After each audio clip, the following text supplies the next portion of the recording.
سلام به همه. امیدوارم حال دلتون خوب باشه. امروز میخوام طرز تهیه جگردنبه رو بهتون آموزش بدم. یه غذای لذیذ و خوشمزه.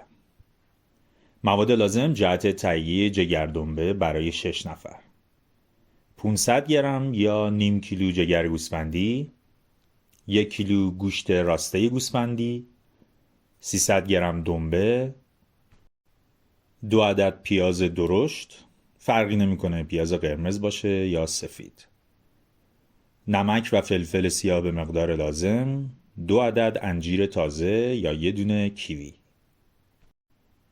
مراحل تهیه جگردنبه: مرحله اول، گوشت و دنبه رو به قطعات 2 الی 3 سانت خورد میکنیم، پیاز رو خلالی میکنیم و گوشت، فلفل سیاه و پیاز رو با هم مخلوط میکنیم.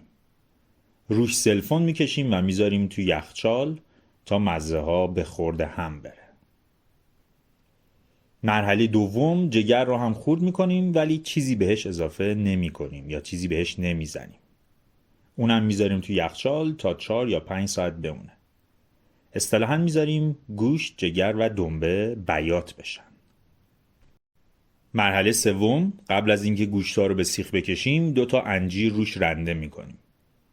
اگه انجیر دم دستتون نبود یه دونه کیوی.